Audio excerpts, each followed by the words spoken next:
भगवान की, अहिंसा परमो धर्म की, गुरुवर आचार्य श्री विद्यासागर जी महाराज की।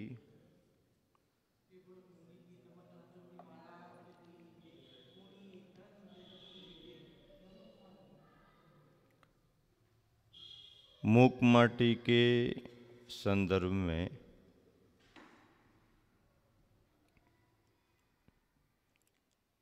जो भी प्रसंग यहाँ पर चल रहे हैं,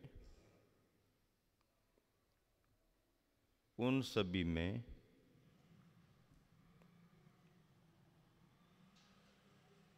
न्याय और अन्याय के पक्ष की बात चल रही है। समुद्र किसी भी तरीके से अपना प्रभाव जमाना चाहता है और वसुधा पर बादलों के माध्यम से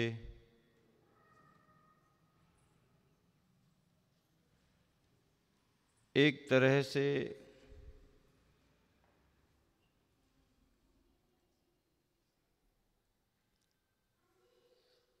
कुंभों को नष्ट करके प्रलय करना चाहता है, लेकिन इस सभी को नहीं होने देने के लिए सूरज संकल्प किए हुए है और वह भी अपना प्रयास करता है। उसी का संदर्भ यहाँ पर विशेष रूप से आप सबके सामने आ रहा है। मूक माटी की पंक्तियाँ हैं। आज इंद्र का पुरुषार्थ सीमा को छू रहा है, दाहिने हाथ से धनुष की डोर को दाहिने कान तक पूर्ण खींचकर इंद्र जो अदृश्य रूप में है, प्रगट रूप में नहीं है। प्रगट रूप में तो इंद्र का धनुष ही दिखाई देता है, इंद्र कहाँ है किसी को पता नहीं चलता है। तो इंद्र भी तत्पर हो रहा है। उसी दृश्य को यहाँ पर लिखा जा रहा है कि आज इंद्र का पुरुषार्थ सीमा को छू रहा है। दाहिने हाथ से धनुष की डोर को, दाहिने हाथ से धनुष की डोर को दाहिने कान तक पूर्ण खींचकर, धनुष ऐसे ही तो पकड़ करके और डोर को दाहिने हाथ से धनुष की डोर को दाहिने कान तक पूर्ण खींचकर निरंतर छोड़े जा रहे तीखे सूचीमुखी बाणों से, पहने पहने बाणों से छिदे जा रहे, भेदे जा रहे, विद्रुप विदीर्ण हो रहे बादल दलों के बदन सब। अब इंद्र ने जो कार्य करना शुरू किया तो बादल दल छितर बितर हो रहे, छितर बितर हो रहे।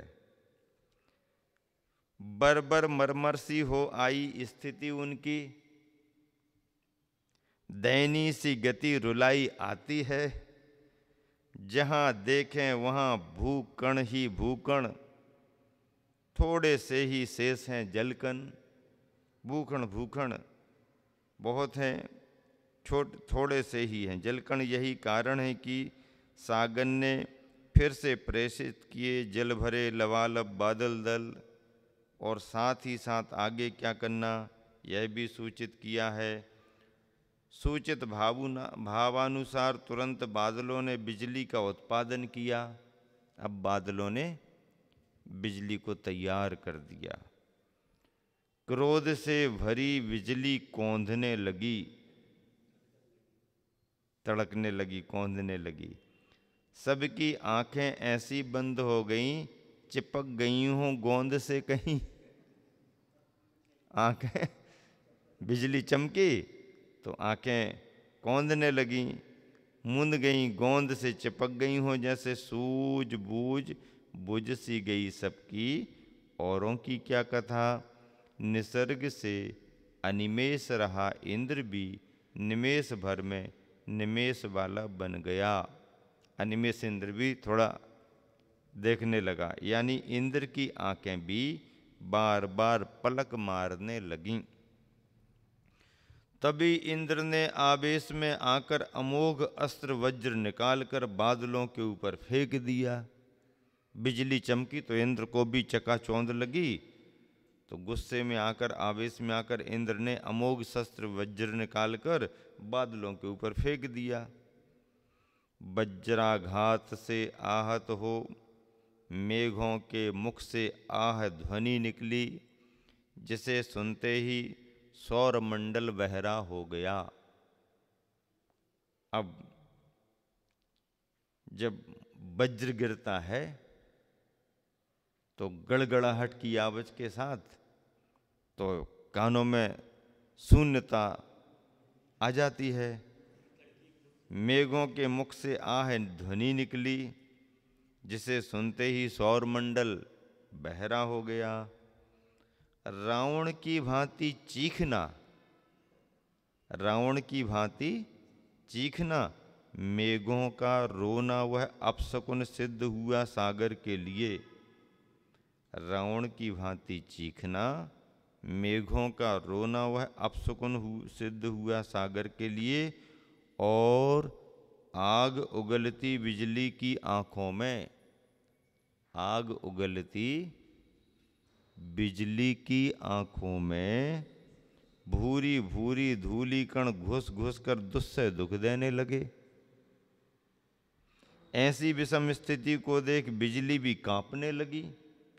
यही कारण हो सकता है कि चला चपला पलायु वाली बनी हो बिजली। बिजली को चपला कहा, पलायु कहा। इस दुर्घटना को देख तुरंत सागर से पुनः सूचना मिलती है भयभीत बादलों को कि इंद्र ने अमोघ अस्त्र चलाया। समुद्र से बादलों को क्या सूचना मिलती है? अरे इंद्र ने अमोघ शस्त्र चलाया है, तो तुम रामबाण से काम लो। इंद्र ने तुम्हारे पर अमोघ अस्त्र चला दिया है, तो तुम घबराओ नहीं, डरो नहीं, तुम रामबाण से काम लो। पीछे हटने का मत नाम लो, पीछे हटने का मत नाम लो। ईंट का जवाब पत्थर से दे दो ईंट का जवाब पत्थर से दो, विलंब नहीं अविलंब। ओलावृष्टि करो, उपल वर्षा, ओलावृष्टि करो, उपल वर्षा शुरू करो, तुम ओलों की वृष्टि शुरू करो। ईंट का जवाब पत्थर से दो। लो, फिर से बादलों में स्फूर्ति आई, स्वाभिमान सचेत हुआ, ओलों का उत्पादन प्रारंभ। सो ऐसा लग रहा है उत्पादन नहीं, उद्घाटन अनावरण हुआ है। अपार भंडार का कहीं। कैसे हैं ओले? लघु गुरु अणु महा। कोई लघु है, कोई गुरु है, कोई अनु है, कोई महा है। त्रिकोण चतुष्कोण वाले तथा पंच पहलू वाले, भिन्न भिन्न आकार वाले, भिन्न भिन्न भार वाले, गोल गोल सुडोल ओले। क्या कहें क्या बोलें, जहां देखें वहां ओले, सौर मंडल भर गया। सो यह लेखनी तुलना करने बैठी सौर और भूमंडल की। ऊपर अणु की शक्ति काम कर रही है, ऊपर ब्रह्मांड में अणु की शक्ति काम कर रही है, तो इधर नीचे मनु की शक्ति विद्यमान। मनु यानी मनुष्य, ऊपर अणु एक तरह से पौद्गलिक शक्ति, ऊपर अणु की शक्ति काम कर रही है, तो इधर नीचे मनु की शक्ति विद्यमान। ऊपर यंत्र है, घुमड़ रहा है, ऊपर यंत्र है, घुमड़ रहा है, नीचे मंत्र है, गुनगुना रहा है। यंत्र है, घुमड़ रहा है, नीचे मंत्र है, गुनगुना रहा है। एक मारक है, एक तारक है। एक विज्ञान है जिसकी आजीविका तर्कना है, एक विज्ञान है जिसकी आजीविका तर्कना है। एक आस्था है जिसे आजीविका की चिंता नहीं। एक अधर में लटका है, उसे आधार नहीं पैर टिकाने। एक को धरती की शरण मिली है। यही कारण है ऊपर वाले के पास केवल दिमाग है, चरण नहीं। ऊपर वाले के पास यानी विज्ञान के पास केवल दिमाग है, चरण नहीं। हो सकता है दीमक खा गए हों, दिमाग को। हो सकता है दीमक खा गए हों उसके चरणों को दीमक ने खा लिया हो। दिमाग तो है, चरण नहीं है। हो सकता है चरण दीमक खा गए हों। नीचे वाला चलता भी है, नीचे वाला चलता भी है, प्रसंग पर ऊपर चढ़ भी सकता है। हाँ, ऊपर वाले का दिमाग चढ़ सकता है, पारा गर्म हो सकता है, दिमाग चढ़ सकता है। जिस समय वह विनाश का, पतन का पाठ ही पढ़ सकता है। इसमें तुलना की जा रही है। मूक माटी के संदर्भ में यहां जो प्रसंग बना है उसमें प्रासंगिक चर्चाएं तो सम्मिलित हैं, लेकिन तुलना भी की जा रही है। और प्रसंग भी ऐसे बनाए गए हैं जो प्रकृति के स्वाभाविक प्रसंग हैं, पर उसे काव्य के प्रवाह में समयोचित स्थान मिला है।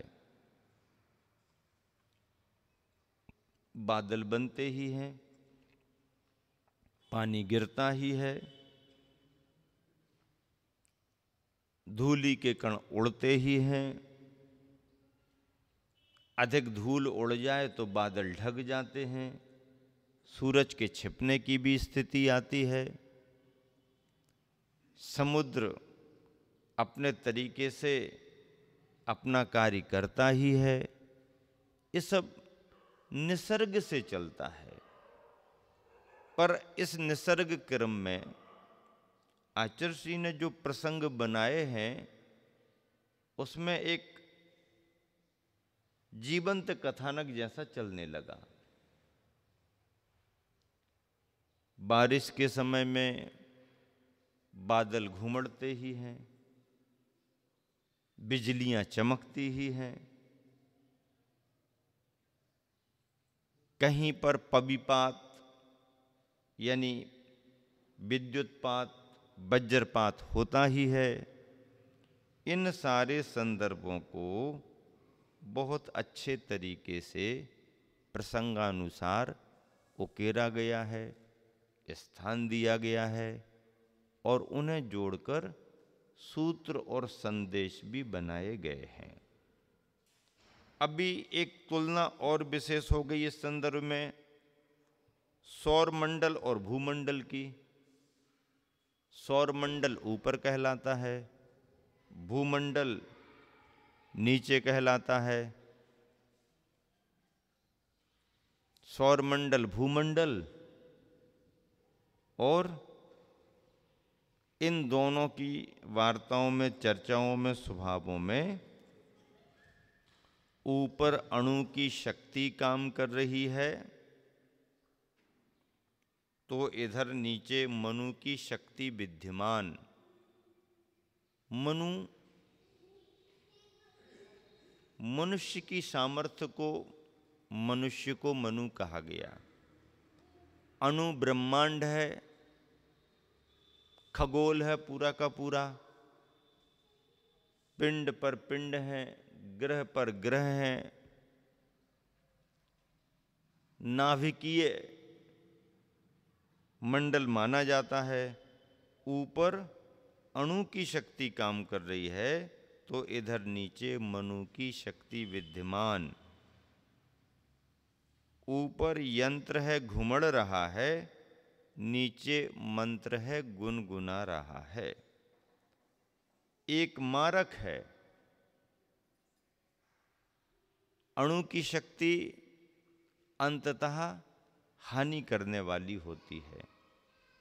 मनु की शक्ति सही तरीके से आगे बढ़े तो वह कल्याणकारी भी होती है। एक मारक है, एक तारक।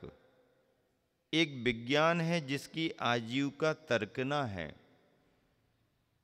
विज्ञान का धर्म क्या है? तर्क ना करो, तर्क ना से आगे बढ़ो। विज्ञान का धर्म ही तर्क है। विज्ञान का धर्म क्या है? तर्क। और धर्म का विज्ञान क्या है? आस्था, श्रद्धा। धर्म का विज्ञान क्या है? आस्था श्रद्धा से काम शुरू होगा।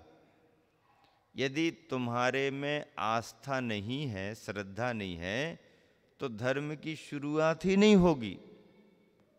और यदि तुम्हारे अंदर तर्कना नहीं है, तर्क शक्ति नहीं है, तो विज्ञान की शुरुआत ही नहीं होगी।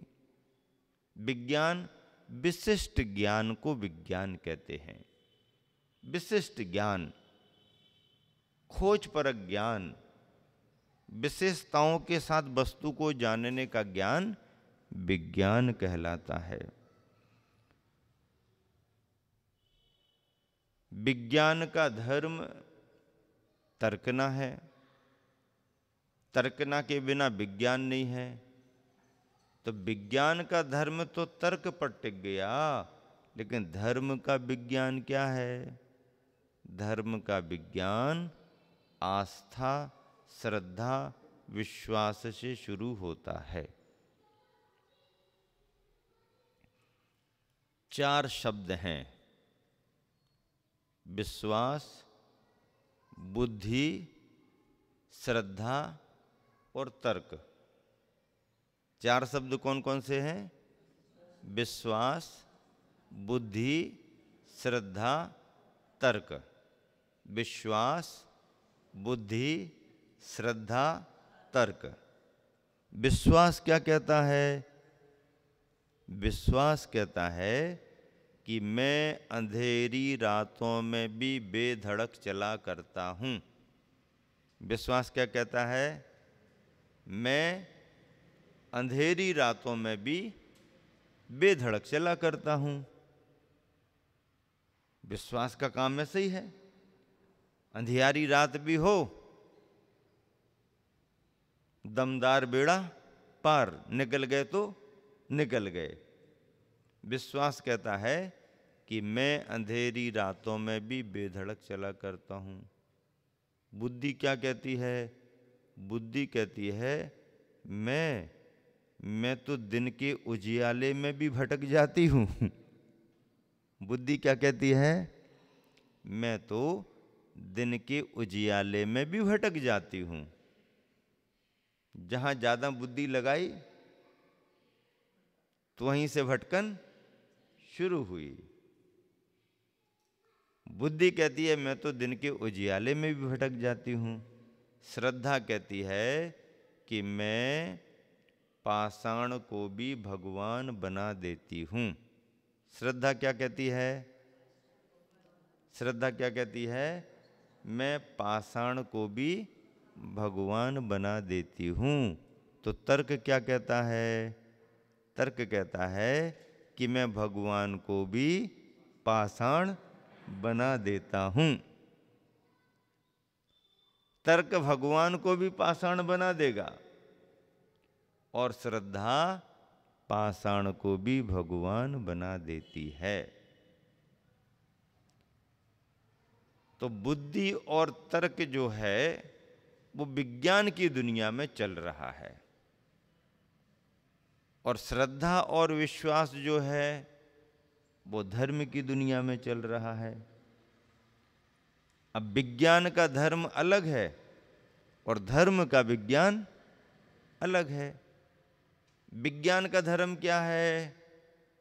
नए नए को खोजना, नए नए को महत्व देना, पुराना खारिज, पुराना खारिज, पुराना खारिज, नए नए अनुसंधान, नई नई बातों को महत्व देना, ये विज्ञान का धर्म है।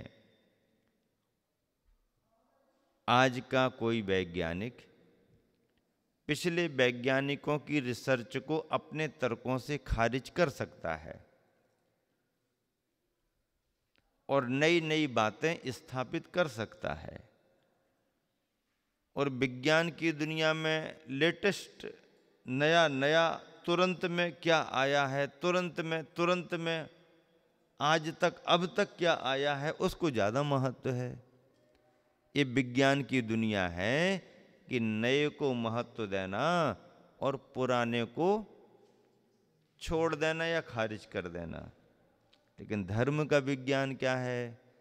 धर्म का विज्ञान नए को महत्व बाद में देता है, पुराने को महत्व पहले देता है। पुराने को महत्व पहले देता है। क्यों? क्योंकि धर्म का आधार प्राचीनता पहले है। कितना पुराना है ग्रंथ लिखा है, किसने लिखा है, पहले पूछा जाएगा। तो लेखक यदि प्रामाणिक है तो ग्रंथ पर हमारा श्रद्धांजलि ज्यादा बढ़ेगा, और लेखक यदि विवादास्पद है तो ग्रंथ को भी उसी नजरिया से देखेंगे। कितनी अच्छी बातें लिखी हों, अरे भैया वो तो ऐसे ही थे, अब देख रहे हैं क्या उनने अच्छा लिखा क्या नहीं लिखा। और लेखक यदि प्रामाणिक है तो उसकी लिखी गई बातें भले सामान्य हो पर उनको महत्व ज्यादा मिलेगा, क्योंकि लिखने वाला प्रामाणिक है। अपने यहां पर वाणी को महत्व बाद में दिया गया, बोलने वाले को महत्व पहले दिया गया। क्या? वाणी को महत्व बाद में दिया गया, बोलने वाले को महत्व पहले दिया गया। जिन वाणी, जिन पहले लगा है, वाणी बाद में आई। वाणी जिन तो नहीं कहते ना, वाणी जिन तो नहीं कहते ना, वाणी गुरु तो नहीं कहते ना, नहीं, जिन वाणी गुरु वाणी। जिन पहले हैं, गुरु पहले हैं, वाणी बाद में है।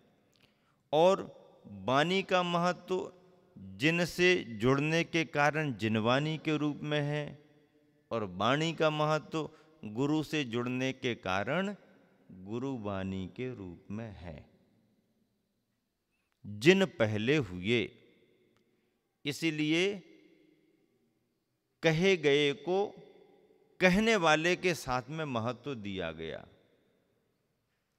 सर्वज्ञ हैं तो उनकी वाणी प्रामाणिक है, और सर्वज्ञपना नहीं है तो वाणी को भी उतना ज्यादा महत्व नहीं।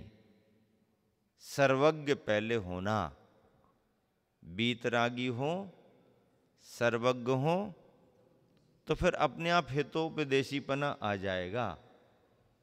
हित का उपदेश तो बहुत दे रहे हैं, अच्छी अच्छी बातें तो बहुत सुना रहे, लेकिन बीतरागी और सर्वज्ञपना नहीं है तो मामला जमेगा नहीं। जिन पहले हैं फिर उनकी वाणी को महत्व, तो पुराने को महत्व है, 3 की तुलना करो, अखबार, पुस्तक और ग्रंथ। 3 कौन आ गए? अखबार, पुस्तक और ग्रंथ। पेपर आ गया और आपने पढ़ लिया। पढ़ने के बाद फिर पेपर का क्या हुआ? है? कुछ रह गया हो पढ़ने तो संभाल के रख लो, अन्यथा पढ़ने के बाद पेपर छोड़ दिया। और पेपर का महत्व तो होगा भी तो उसको केवल दिन भर के लिए होगा। आज दिन भर के लिए पेपर में जो समाचार है वो पढ़ेंगे। अगले दिन पेपर आ गया तो इस पेपर का क्या हुआ? राम नाम सत्य। अगला पेपर आ गया तो ये पेपर गया। और पेपर तो छोड़ो, जब तक अगला नहीं आता तब तक, लेकिन यदि समाचार को ही महत्व दें तो समाचार, सुबह अखबार आया, शाम को कोई दूसरा नया निकलता हो तो शाम को ही काम उसका हो गया। और आज तक और अब तक की न्यूज में तो सब न्यूज पुरानी होती जाती।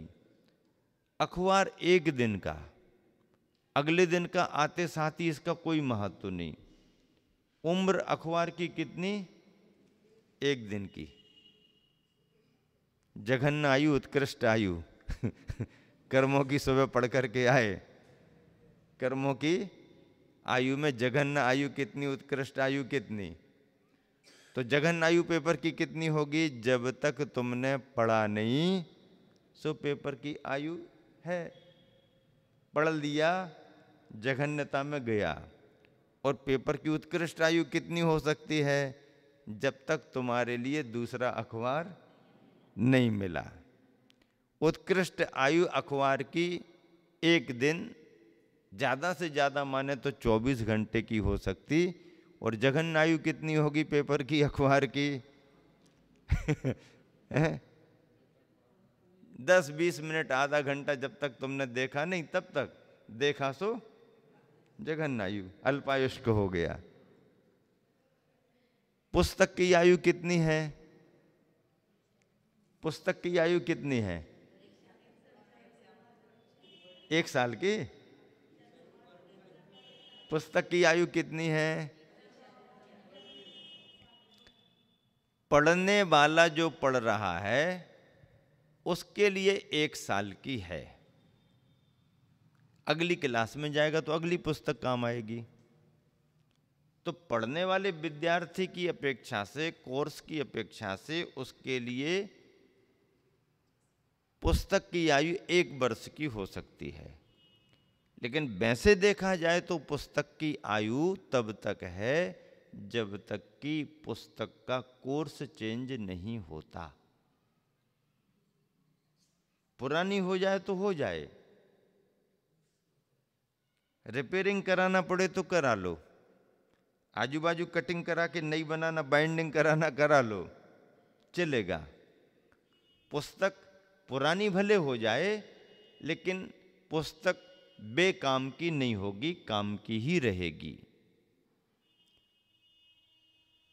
तो पुस्तक की उम्र कितनी है? जब तक पुस्तक का कोर्स नहीं बदलता तब तक वह पुस्तक विद्यार्थी के काम आती रहती है। एक विद्यार्थी को 1 वर्ष काम आएगी, लेकिन उसका छोटा भैया भी तो उसी से पढ़ सकता है ना। उसके बड़े भैया ने भी तो उसी किताब से पढ़ाई की थी, तो बड़ा भैया भी उसी से पढ़ा, इसने भी पढ़ा, इसका छोटा भैया भी पढ़ेगा, तो सबके काम आ रही ना, आएगी। तो वैसे देखा जाए तो 1 वर्ष, और यदि वास्तव में देखा जाए तो जब तक कोर्स चेंज नहीं होता तब तक उस पुस्तक की उम्र बनी रहती है। और यदि अभी अभी प्रेस से छप के आई है, नई नई आई है, आपने नई नई खरीद ली है, और खरीदने के साथ ही तुम्हारे को क्लास में सूचना दे दी गई कि इस वर्ष अब कोर्स चेंज हो गया है, अब पुरानी वाली पुस्तक पाठ्यक्रम में नहीं रखी जाएगी, तो फिर क्या परिणाम निकला? नई की नई पुस्तक, अभी अभी खरीदी है पुस्तक, वह गई काम से। पुस्तक तो नई है लेकिन उम्र उसकी खत्म हो गई। और कोर्स नहीं बदला तो पुस्तक पुरानी भी हो जाए तो जिंदा बनी रहती है। अब ग्रंथ की उम्र कितनी है? ग्रंथ की उम्र कितनी है? ग्रंथ की उम्र कितनी है? एक दिन, एक बरस? ग्रंथ की कोई उम्र नहीं है। नहीं, जब तक उसका कोर्स चेंज ना हो।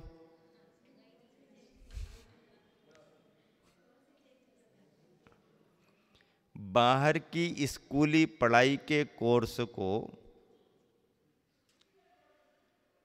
जो शिक्षा संबंधी विभाग हैं उसके प्रमुख हैं, वो चाहे जब अपना निर्णय करके बदल सकते हैं, लेकिन धर्म के क्षेत्र में ऐसी कोई व्यवस्था नहीं है कि प्राचीन समय से लिखे गए आचार्यों के ग्रंथों को कोई भी बदल दे। बदल नहीं सकते। कोई यहाँ पर ऐसा बोर्ड गठित नहीं हुआ है कि वह बोर्ड उसके लिए चेंज कर दे। नहीं, ये व्यवस्था ही नहीं है। जिनवानी को बदलने का किसी को अधिकार नहीं है।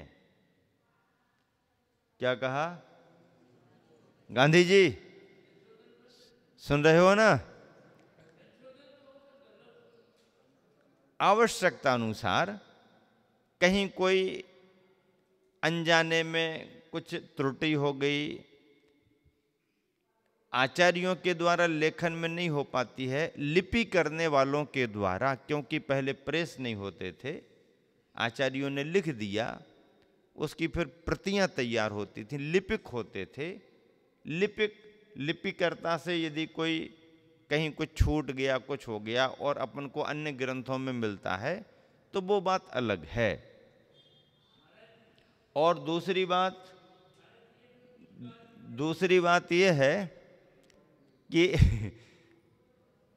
यदि मान लीजिए कहीं पर कुछ विषयगत अंतर मान्यता को लेकर के होता है तो सभी आचार्य अंत में ये भी लिखते हैं कि सुधि सुधार पढ़ो सदा। हमने अपनी परंपरा से या गुरु से प्राप्त ज्ञान को लिखा है, इसमें कहीं कोई सुधार संशोधन हो और सिद्धांत बाधित ना होता हो, उससे तत्व की पुष्टि ही होती हो, वीतरागता की पुष्टि ही होती हो, तो कोई बात नहीं। वो तो सभी आचार्य महाराज ऐसा लिख करके जाते हैं। तो आचार्यों ने जो लिख दिया उसको हम बदल नहीं सकते। हाँ, अपनी समझ के अनुसार उसको जितना जो समझ में आता है वो समझ सकते हैं।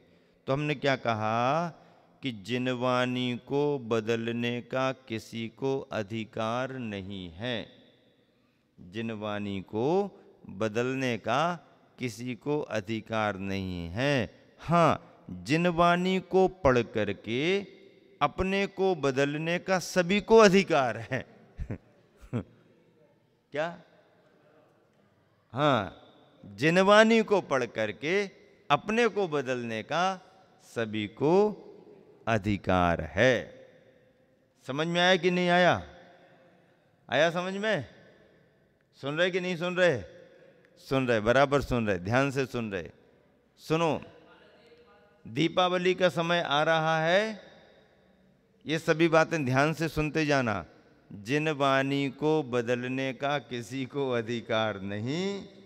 हाँ, जिनवानी को पढ़ करके अपने को बदलने का सभी को अधिकार है। सभी को ये दृष्टि जैन दर्शन ने दी है कि प्राणी मात्र अपना कल्याण कर सकता है, हर आत्मा में परमात्मा बनने की सामर्थ्य छिपी हुई है। यहाँ क्या चल रहा है? विज्ञान और धर्म से संबंधित बात चल रही है। विज्ञान की दुनिया अलग है और धर्म की दुनिया अलग है। विज्ञान तर्क प्रधान होता है और धर्म आस्था प्रधान होता है। विश्वास और श्रद्धा ये धर्म के मूल तत्व हैं। तर्क और बुद्धि ये विज्ञान के मूल आधार माने गए हैं। तो यहाँ पर वही चर्चा चल रही है। विज्ञान अंततः विनाशक ही सिद्ध होता है, धर्म अंततः तारक ही सिद्ध होता है। विज्ञान साधन दे सकता है, सुविधाएं दे सकता है, पर शांति नहीं दे सकता। क्या? विज्ञान साधन दे सकता है, सुविधाएं दे सकता, शांति नहीं दे सकता। शांति कहाँ से मिलेगी? अपने अंदर के परिणामों से शांति मिलेगी। अपने अंदर के परिणामों से शांति मिलेगी। नहीं नहीं, वो ऐसा बन जाए मकान तो अच्छा हो जाएगा, ऐसा बन जाए, ये हो जाए, वो हो जाए, ऐसा कर दे वैसा कर दे तो खूब अच्छा लगेगा। लगेगा, अच्छा लग सकता है, लेकिन लग ही जाए अच्छा ऐसा जरूरी नहीं। क्यों? क्योंकि साधन की सीमाएं होती हैं। अनुभव तो अपनी संवेदना, अपने भावों से होता है। कई बार साधन होने के बाद भी सुख नहीं अनुभव में, और साधन नहीं होने पर भी प्रसन्न चित्तता किसी को आ सकती है। विज्ञान भोजन दे सकता है, पैसा भोजन दे सकता है, पर भूख तो नहीं दे सकता। भूख तो तुम्हारे भाग्य से मिलेगी। अब करोड़पति अरबपति है, आदि एक रोटी खाने के पहले 10-12 दवाइयाँ खाना पड़ती हैं है?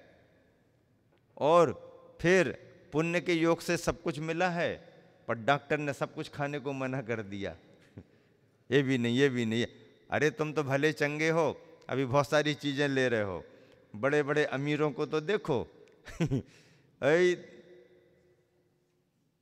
दाल नहीं लेना, दाल का पानी दाने छान लेना दाने नहीं जाना चाहिए। हाँ, ये नहीं लेना, वो नहीं लेना, ऐसा नहीं लेना। शक्कर नाम नहीं लेना शक्कर का। तुम भले कर दो कि थोड़ा कम कर लो, ज़्यादा मत करो, ये करो वो करो, लेकिन दिवाली आ रही है, सब लोग खाएंगे, डॉक्टर साहब एक आध दिन की नहीं भैया तुम्हारे को छूट नहीं दे सकते। अब क्या है? उनके पुण्य योग में सब है, पर उपभोग नहीं कर सकते। और उन्हीं के अधीनस्थ रहने वाले नौकर चाकर सेठ जी के ही सामने, सेठ जी दें क्या कुछ थोड़ा सा? अरे नहीं नहीं नहीं नहीं नहीं, वो तुम ही खाओ तो सुखी कौन है? हैं? नौकर नहीं, सेठ जी के सुख अलग प्रकार के हैं नहीं भी खा रहे तो भी सेठ जी के सुख अलग हैं, और नौकर खा भी रहा है तो भी उसके दुख भी अलग प्रकार के हैं। अरे भैया जितने दिन यहाँ पर हैं ठीक है, मान लो मना कर दिया तो फिर कुछ थोड़ी मिलेगा, तो उसको तो रोज दुख है। तो साधन ही होते हैं, शांति तो हमारे अपने परिणामों से मिलती है। विज्ञान अलग है। विज्ञान ने क्या दिया हमको? जल को पार करने की विद्या दे दी, थल को पार करने की विद्या दे दी, नभ को पार करने की भी विद्या दे दी। यानी जल तरणी, थल तरणी और नभ तरणी विद्या विज्ञान ने दे दी। पर विज्ञान भवतरणी विद्या नहीं दे पाया। भव को पार कराने की, करने की कला विज्ञान नहीं दे पाया।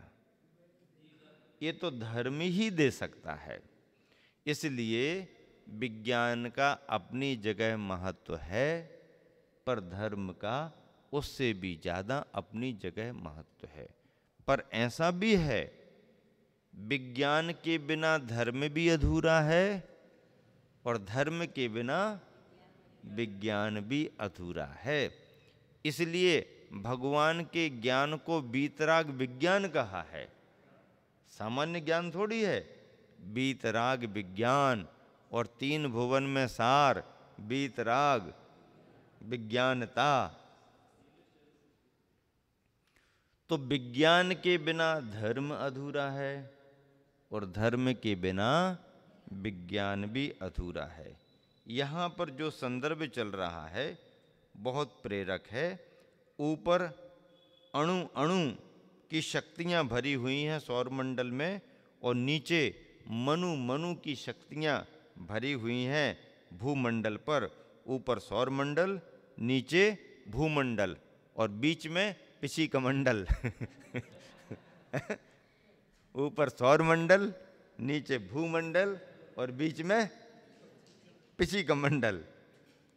यह भी सर्वविदित है कि प्रश्न चिन्ह ऊपर ही लटका मिलता है सदा।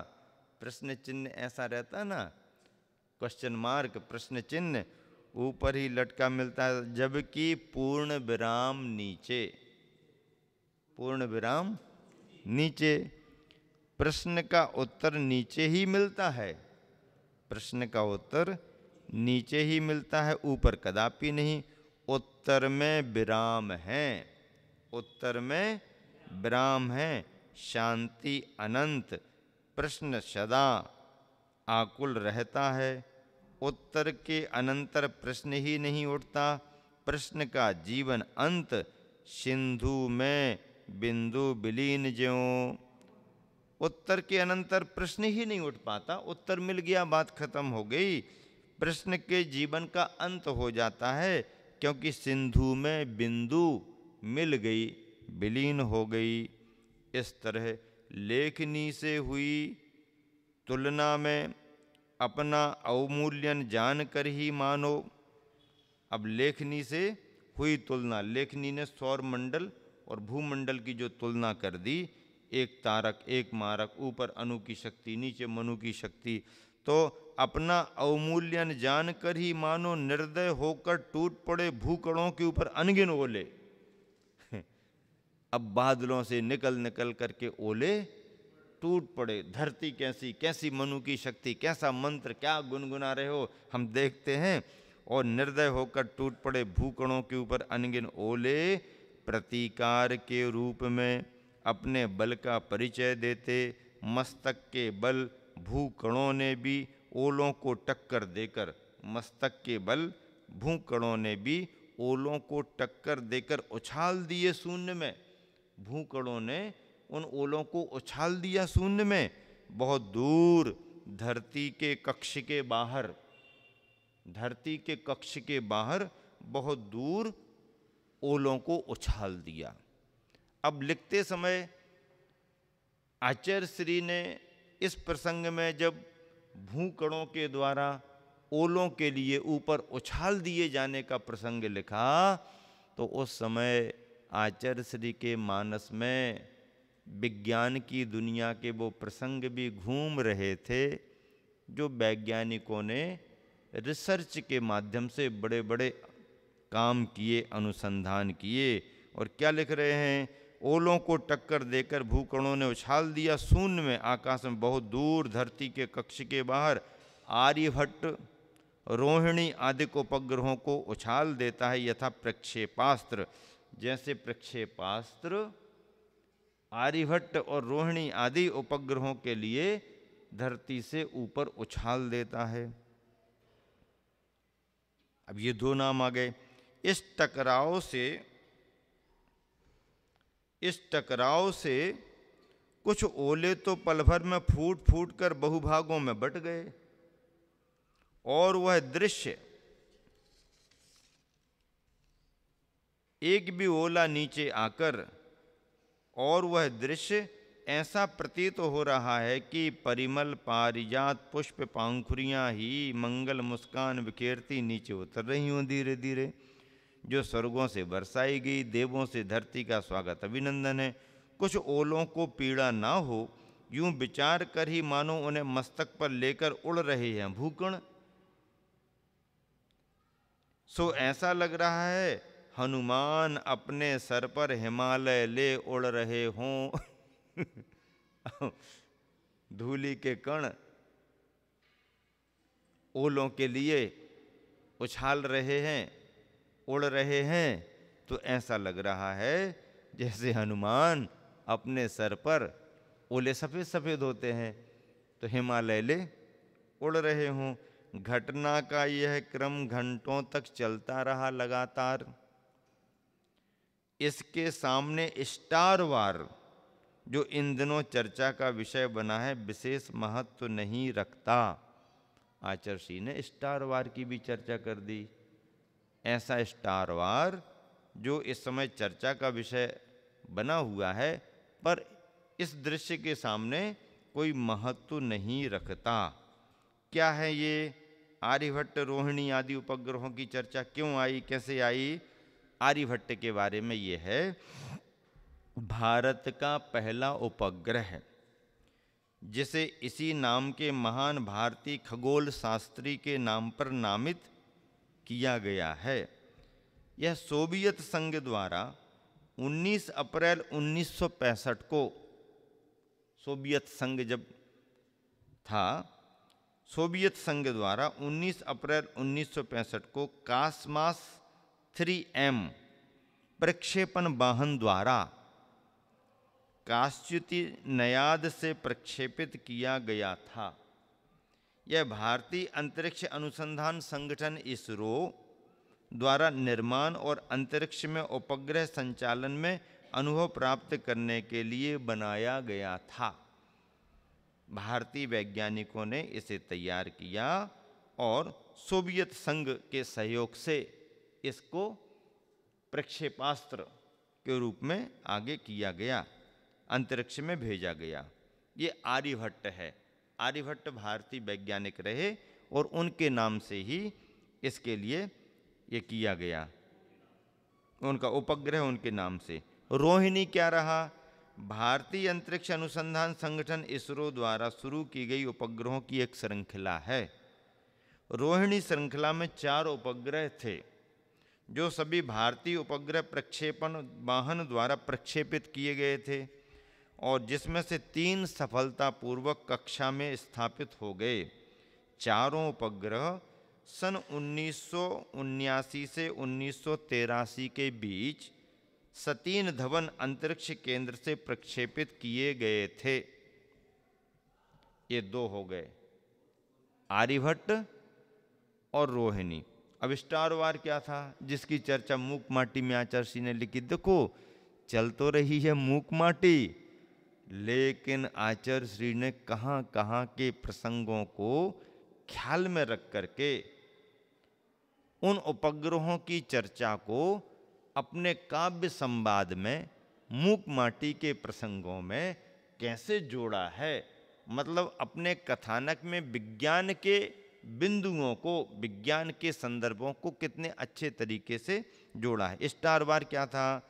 अमेरिकी सेना ने पहली बार एक तोप को गोला लेजर के जरिए मार गिराने में कामयाबी हासिल की।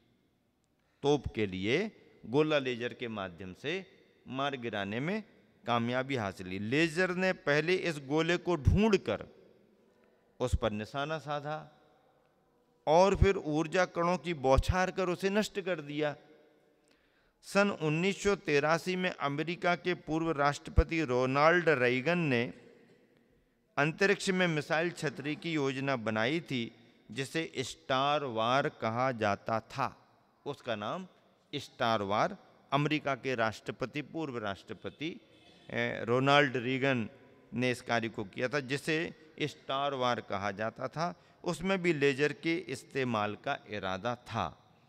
ये जो उस समय स्टार वार स्थापित किया गया, वही संदर्भ आचार्य श्री के मानस में रहा और उसी संदर्भ को आचार्य श्री ने मूक माटी में स्टार वार लिख करके यह संकेत दिया, जो इन दिनों चर्चा का विषय बना है, विशेष महत्व नहीं रखता।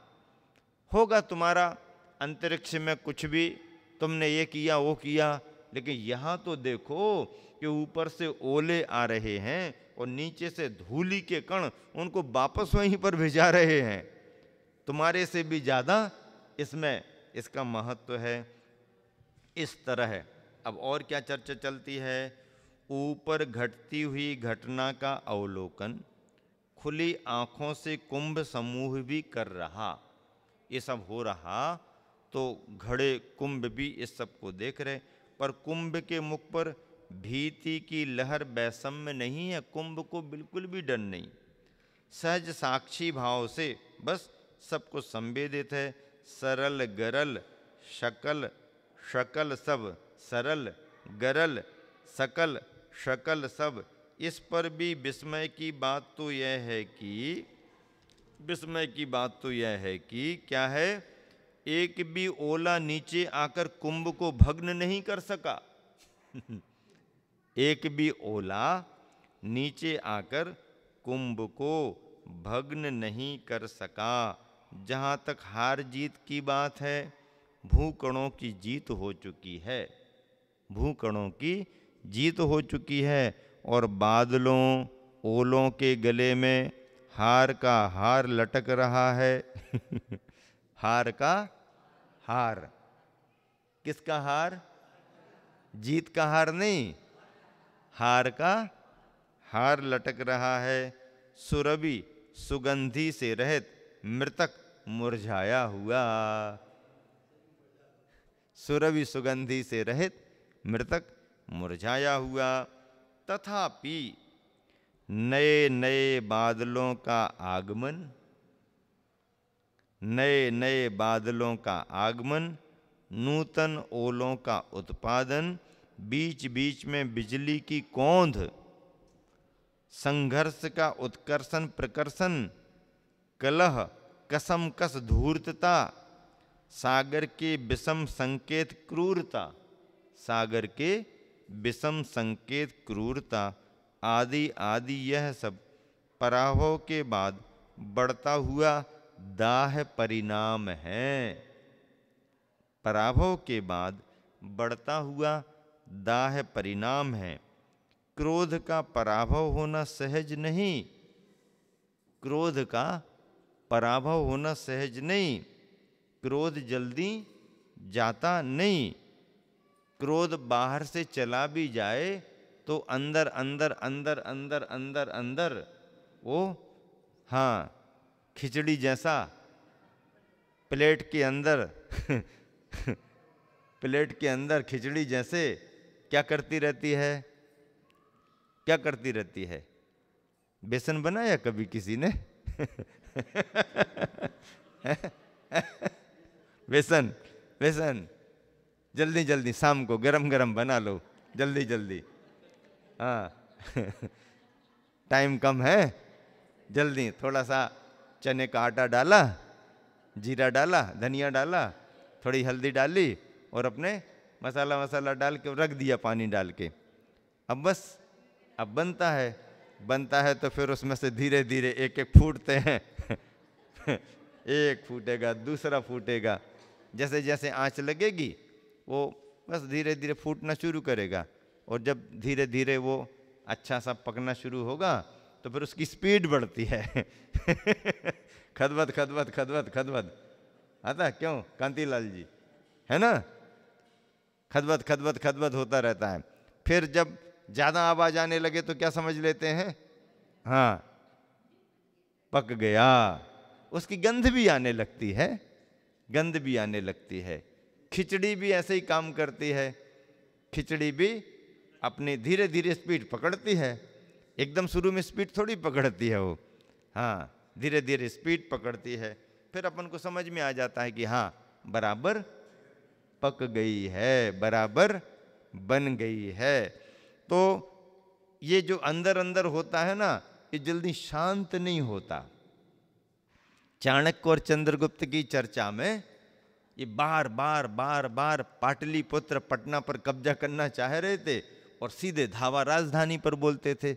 बड़ी शक्तिशाली सेना थी, तो ये हार करके वापस आ जाते थे, अंदर घुस ही नहीं पाते थे। रात में घूमते फिरते भटकते कहीं जा रहे थे, एक जगह झुपड़िया के यहाँ, झोपड़ी की यहाँ पर सोच रहे सुनो थोड़ा क्या चल रहा है। अंदर से आवाज आई, किसी बच्चे को डांटते हुए कोई माँ कह रही है, अरे तुम भी चाणक्य चंद्रगुप्त जैसे अधीर हो क्या, मूर्ख हो, तुम भी चाणक्य चंद्रगुप्त जैसे मूर्ख हो क्या। इनने सुना, अरे हमारा नाम अंदर कैसे आया और चाणक्य चंद्रगुप्त का नाम आया और मूर्ख कह रही है, कुछ ना कुछ जरूर होगा, चलो अंदर देखते हैं। आवाज लगाई, थोड़ी देर बाद खुला, कौन हो तुम लोग। नहीं बस परदेसी हैं, रास्ता मालूम नहीं है, परेशान हो रहे हैं, कहाँ से कैसा जाना पड़ता है, कहाँ जाना क्या जाना, पूछताछ हो गई, बता दिया ऐसे ऐसे जाना, ऐसे ऐसे निकल जाओ। हाँ लेकिन ये तो सब ठीक है, पर अभी आप अपने बच्चे को डांट करके कह रही थी चंद्रगुप्त चाणक्य जैसे मूर्ख हो तुम, इसका मतलब क्या है, तुम चाणक्य चंद्रगुप्त को जानती हो क्या। हाँ जानते हैं ना। मूर्ख क्यों कहा उनको। मूर्ख इसलिए कहा कि वो चाहते तो हैं कि राजधानी पर कब्जा कर लें, लेकिन उनको ये मालूम नहीं कि डायरेक्ट राजधानी पर कब्जा नहीं होता, वहाँ उनकी बड़ी सेना लगी रहती है। पहले छोटे छोटे गांव को जीतें और आगे बढ़ें, फिर बाद में सेना को लेकर के अंदर घुसें। वो ऐसा नहीं कर रहे, इसलिए तो वो मूर्ख। अच्छा ये बात है, अच्छा अच्छा अच्छा ये बात है, ठीक ठीक, अब हम अपने रास्ते पर आगे बढ़ते हैं।